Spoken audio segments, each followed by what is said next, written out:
Good morning class.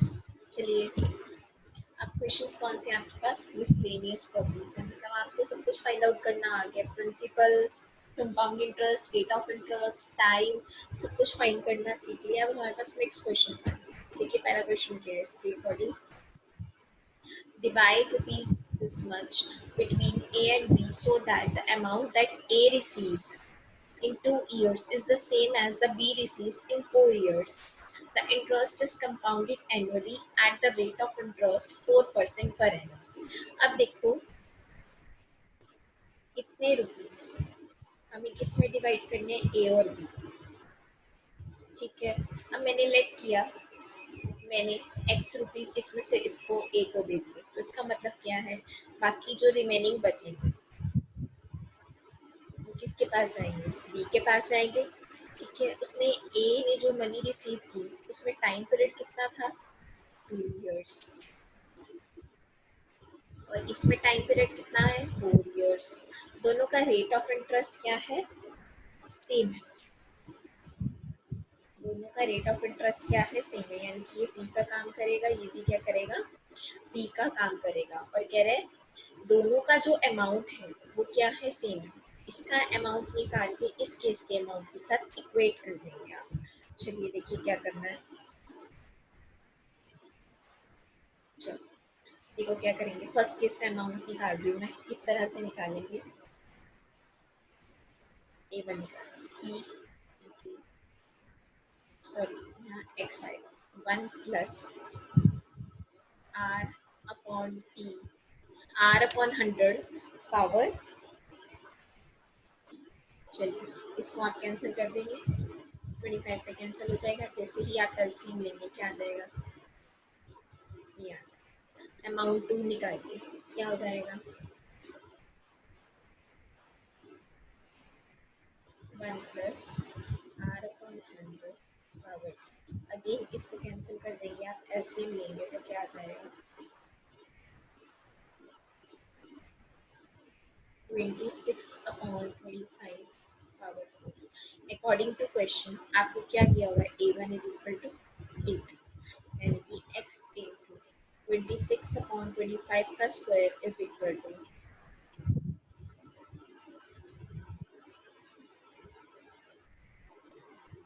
Into 26/25। अब आपको क्या करना है? कुछ भी नहीं करना, सिंपली x की वैल्यू आप कैलकुलेट करेंगे। ठीक है, सिंपली आप क्या करेंगे? x की वैल्यू कैलकुलेट करेंगे। देखिए ये पावर कम हो जाएगी। ठीक है, ये क्या हो जाएगी? इधर आके क्रॉस मल्टीप्लाई हो जाएगा। इधर क्या बचेगा आपके पास? यहाँ से आप ट्राई करेंगे। ठीक है, x की वैल्यू आ जाएगी, यानी कि a का अमाउंट आ जाएगा, सॉरी a का प्रिंसिपल आ जाएगा। सिमिलरली आप b का प्रिंसिपल इससे निकाल सकते हैं। सिंप्लीफिकेशन वर्क आप खुद करेंगे। चलिए देखिए नेक्स्ट क्वेश्चन क्या है। The difference between the simple interest and compound interest on a certain sum of money for 2 years at 4% per annum is ₹1। यानी कि simple interest minus compound interest सबको कितना दिया हुआ है? ₹1। ठीक है, टाइम पीरियड कितना दिया हुआ है? 2 years। रेट ऑफ इंटरेस्ट कितना है? 4% दिया। इसका मतलब आपको प्रिंसिपल नहीं दिया हुआ, कुछ भी नहीं दिया हुआ आपको, तीन चीजें अननोन हो गई। तो इसके लिए आप क्या करेंगे? लेट कर लो। पी को क्या लेट करनी? ₹100। जब एक से ज़्यादा चीज़ें मिसिंग हो जाती हैं तो आपको लेट करना पड़ता है प्रिंसिपल को ₹100 in only case when P is not given. चलो सिंपल इंटरेस्ट क्या होता है? P into R into T upon 100। Calculate करें इसको। ठीक है, आपने इसको कैलकुलेट किया, आपके पास रहेगा ₹8। सेकेंड क्या है आपके पास? कंपाउंड इंटरेस्ट का डिफरेंस। तो पहले कंपाउंड इंटरेस्ट के लिए आप क्या करेंगे? अमाउंट निकालेंगे। अमाउंट कैसे निकलता है? P into plus R upon 100 power. ये आ जाएगा, ये कैंसिल हो जाएगा, ये क्या आ जाएगा? मैं इसको सॉल्व नहीं कर रही हूँ आगे, कंपाउंड इंटरेस्ट निकाल दो। क्या आ जाएगा? Amount minus principal. सॉल्व क्यों नहीं किया इसको आगे अभी बताते हैं आपको। ये अमाउंट हो गया, प्रिंसिपल क्या था? 100। मैंने इसको इसीलिए नहीं सिंप्लीफाई किया था ताकि मैं 100 कॉमन लिख सकूँ। क्या आ जाएगा? 26 का स्क्वायर ये होता है, ये होता है। आप इसको जैसे ही सिंप्लीफाई करेंगे आपके पास जो कंपाउंड इंटरेस्ट है वही आ जाएगा। अब अकॉर्डिंग टू क्वेश्चन, ठीक है, हमें डिफरेंस निकालना है। चलो, डिफरेंस क्या होगा?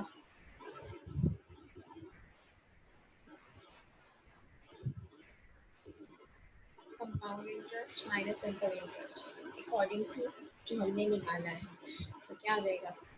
204/25 माइनस 8। आप इसको जैसे ही सॉल्व करेंगे या बस ये आ जाएगा। ठीक है, अब ये आपका जो डिफरेंस है, इसके अकॉर्डिंग अब हम यूनिटरी मेथड लगाएंगे कि ये डिफरेंस कब निकला, जब हमने प्रिंसिपल कितना लिया था,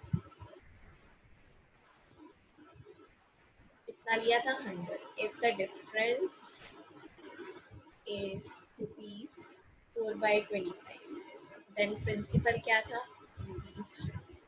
मुझे तो क्या करना है, 1 के लिए निकालना है। क्यों? क्योंकि मुझे डिफरेंस 1 है। तो जब ₹1 हो जाएगा डिफरेंस, तो पी कितना हो जाएगा? 100 इंटू 25/4, यानी कि क्या आ जाएगा, ₹625। यूनिटरी मेथड लगाए ना? ठीक है, चलिए आगे चलते हैं। देखो नेक्स्ट क्वेश्चन क्या है। A money lender borrows money at 4% per annum and pays the interest at the end of the year। Simple case है। कितनी मनी बोरो की नहीं पता, रेट ऑफ इंटरेस्ट कितना है, 4%, टाइम पीरियड कितना है, 1 year, at the end of the year. मैंने सिंपल इंटरेस्ट ऑलरेडी बताया था, सिंपल इंटरेस्ट तभी कैलकुलेट होता है जब हम इकट्ठा पे करें। तो सिंपल क्वेश्चन है। आगे क्या है, उसने खुद तो बोरो की 4% पे, आगे उसने फिर लेंड कर दी मनी, किसी और ने उससे ले ली, तो उसने कितने परसेंट पे दी, 6% पे दी, पेबल हाफ ईयरली। यानी कि इस केस में पेबल हाफ ईयरली है तो 2 से डिवाइड कर देंगे। And receive interest at the end of the year, यानी कि टाइम पीरियड क्या है, 1 ईयर ही है।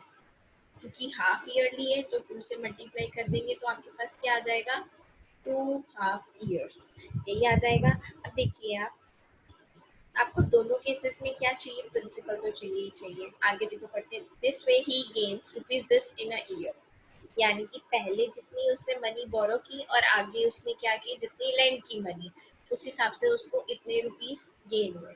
How much money does he borrow, अब उसने मनी कितनी बोरो की, यानी कि आपको अल्टीमेटली निकालना क्या है, आपको पी निकालना है। लेट कर लो, अगेन सेम क्वेश्चन है।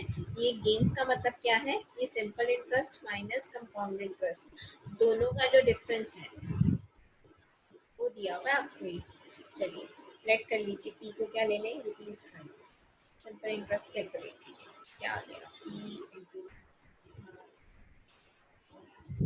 कैंसिल हो जाएगा, ₹4 आ जाएगा।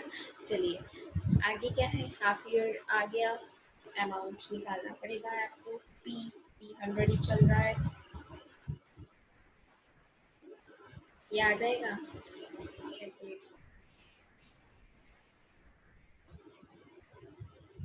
ये कैंसिल हो जाएगा। जैसे ही आप मल्टीप्लाई करके इसको सॉल्व करेंगे तो आपके पास ये आ जाएगा। ठीक है, कंपाउंड इंटरेस्ट क्या होता है, अमाउंट माइनस प्रिंसिपल, कितना आ जाएगा, ₹6.0, ये आ गया। लेकिन उसने गेन कितने किए हैं, इतने किए। अब देखो सेम क्वेश्चन आ गया, अब पहले गेन निकालेंगे आप। चलो, गेन आया कितना है उसका, ₹6.09 माइनस 4, इतना आ गया। अब ये रुपीस कितने पे गेन किए, व्हेन प्रिंसिपल कितना था, ₹100। वन डिफरेंस कब आएगा, यूनिटरी मेथड लग रहा है, लेकिन उसने गेन कितने किए, इतने। 104.50 पे कितने आ जाएंगे, यहाँ लिख लूँगा, सॉरी, कितना आ जाएगा, पी 100/2.09 इंटू 104.50।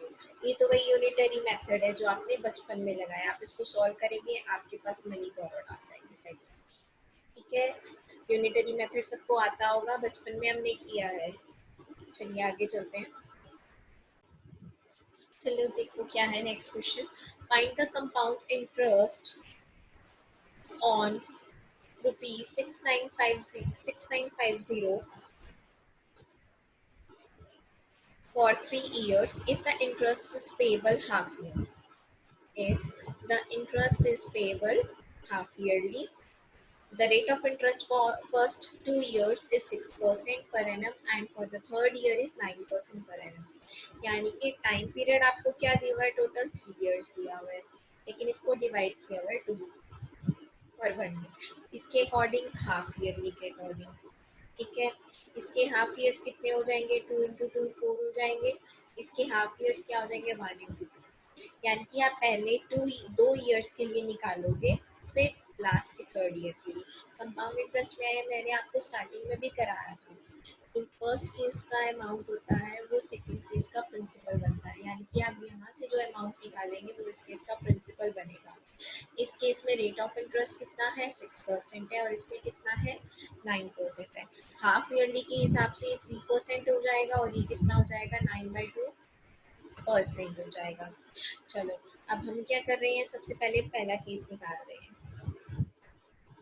ठीक है, कितने डिवाइड किए, 6950, 1 + R/100 चलो इसको लिख सकते हो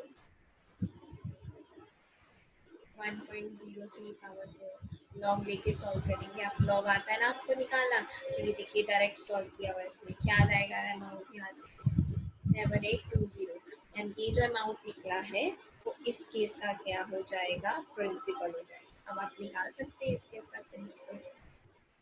चलो निकालो फिर, देखो क्या हो जाएगा सेकंड केस का प्रिंसिपल है आपके पास। अमाउंट निकालते हैं डायरेक्ट, 1 ये हो जाएगा, अगर वो हो जाएगा। अब आप यहाँ से क्या करेंगे, डायरेक्ट कैलकुलेशन करेंगे आप। ठीक है, डायरेक्ट कैलकुलेशन करेंगे। अब मैं आपको दिखाती हूँ, ये देखिए सिंपली अमाउंट ये आ जाएगा सॉल्व करके, ये जो इक्वेशन आएगी। ठीक है, दोनों तरफ लॉग लेके आपने सॉल्व किया, ये फाइनल अमाउंट आ गया। कंपाउंड इंटरेस्ट आप ये निकालेंगे, अमाउंट माइनस प्रिंसिपल। तो ये चीज़ें आपको ध्यान रखनी है। ऐसे ही अगर 4 ईयर्स के लिए आ जाता और उसने कहा होता 3 ईयर्स में इतना रेट ऑफ इंटरेस्ट से पे किया और 1 ईयर में इतना दिया, तो आप क्या करेंगे, पहले 3 ईयर्स के लिए निकालेंगे, उसका जो भी अमाउंट आएगा वो फोर्थ ईयर के लिए क्या बन जाएगा, प्रिंसिपल बन जाएगा। ये चीज़ें आपको ध्यान से पढ़नी है, क्वेश्चन में ही मेंशन होंगी ये सब चीज़ें। ठीक है, चलो देखो क्या है। डिवाइड रुपीज 6305 इंटू 3 सच पार्ट्स। 3 पार्ट्स में आपको क्या करना है, इसको डिवाइड। ठीक है, that their amounts at 5% compound interest in 2, 3 and 4 years respectively may all be equal। मतलब जिन भी पार्ट्स में आप डिवाइड करेंगे इनको, तीनों केस में अमाउंट क्या है, सेम है। मैंने रुपीज एक्स ले लिया फर्स्ट पार्ट का, ये क्या ले लिया, रुपीज वाई, और इसको क्या ले लिया, रुपीज जेड। अगर दो ही केसेस होते तो मैं पहले में एक्स ले लेती और दूसरे में क्या ले लेती, 6305 माइनस एक्स, लेकिन अब काम चेंज हो गया है। इसके लिए आपको कितना ही टाइम मेंशन है, 2 ईयर्स, इसके लिए 3 ईयर्स, इसके लिए क्या है, 4 ईयर्स, लेकिन रेट ऑफ इंटरेस्ट क्या है, सबके लिए क्या है, सेम। ठीक है, अब करते हैं। चलो अमाउंट 1 क्या आ जाएगा, पी इंटू 1 + R/100 यही आ जाएगा। चलो ये कैंसिल हो, कैंसिल ना भी करो क्योंकि सब में सेम ही आएगा, उसको आपको कैंसिल करने की जरूरत नहीं है।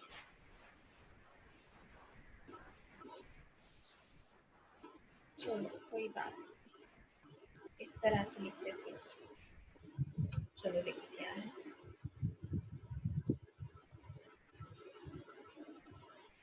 इसको ऐसे ही रहने दो, अमाउंट 2 निकालते हैं, क्या हो जाएगा, ये आ जाएगा। अमाउंट 3 क्या आ जाएगा, ये आ जाएगा। ठीक है, अब तीनों केसेस में आपको क्या दिया हुआ है, अमाउंट्स में भी इक्वल, ये आ गए ना आपके पास। चलो यानी कि आपको क्या मेंशन है,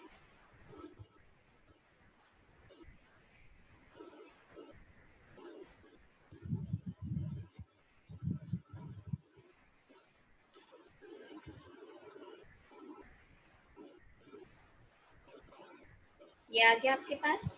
ठीक है, जब भी ऐसी सिचुएशन बने इक्वालिटी में तो क्या करते हैं, हम हाईएस्ट पावर से डिवाइड करते हैं। सेम पावर्स है ना, इसकी इसकी इसकी, हाईएस्ट पावर क्या करते हैं हम, डिवाइड थ्रू आउट बाई, किससे डिवाइड करेंगे, इससे डिवाइड करेंगे।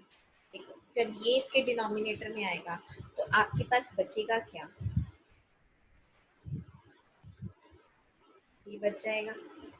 सेकेंड केस में क्या आ जाएगा, एक ही पावर रह जाएगी और इधर क्या बचेगा आपके पास, सिर्फ z बचेगा। अब आप इसको कैंसिल कर लीजिए।